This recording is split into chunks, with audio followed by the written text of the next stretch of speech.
Le matin, quand je me réveille, sincèrement, je me dis toujours allez, juste quelques minutes de plus.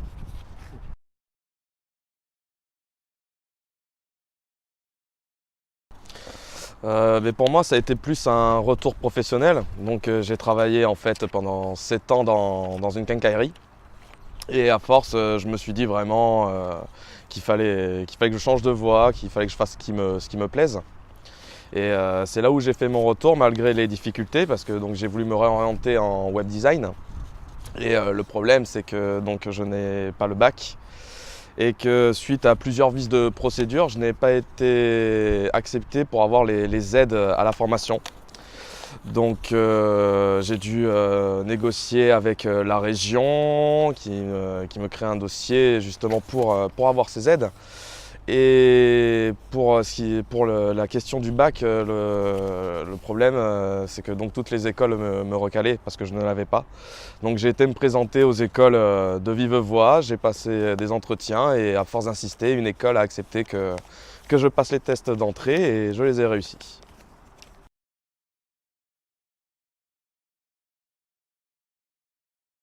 Bien sûr que c'est possible pour moi, pour revenir plus fort, il suffit juste de croire en soi-même et de se donner les moyens.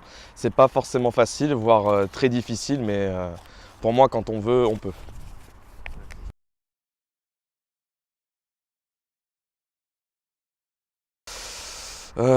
Mais c'est quand on m'a annoncé que je ne pouvais pas obtenir les aides de formation, parce qu'à ce moment-là, j'avais déjà quitté mon travail. Et que sans le bac, on me disait que ça allait être extrêmement difficile. Là, j'ai eu un petit moment de blues et j'ai failli tout arrêter pour reprendre un travail le premier qui vient. Mais je me suis accroché et ça a marché.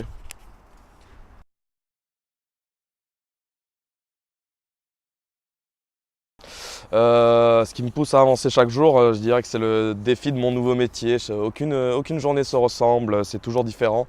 Et ça donne une raison de se lever le matin, de savoir que la journée ne sera pas la même qu'hier, ni la même que le lendemain.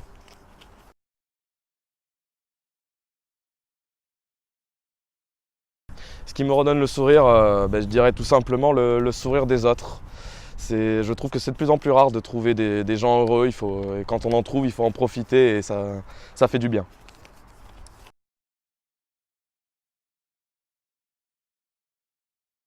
Pour moi, les qualités nécessaires, c'est être rigoureux et patient. On ne peut pas tout obtenir tout de suite. Il faut aussi savoir faire des choix judicieux, des fois un peu fous, mais il faut toujours se demander qu'est-ce qu'on a à perdre.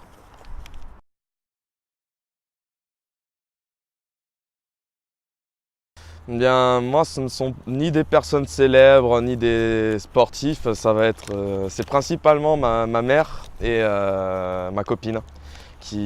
Donc ma mère, parce qu'elle aussi a fait un retour dans sa vie professionnelle, a abandonné son travail pour suivre ce qu'elle voulait faire il y a de ça un an. Elle s'est donné les moyens.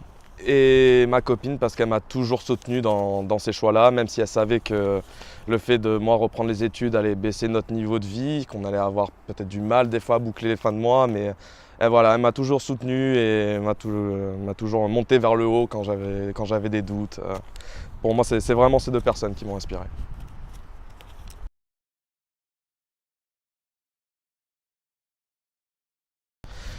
Si je peux leur donner un conseil, c'est n'abandonnez pas, n'abandonnez jamais. Tout est faisable, vous pouvez accéder à vos rêves tant qu'on s'en donne les moyens. Toutes les barrières qui se dressent, c'est nous qui nous les créons, on peut faire ce qu'on veut.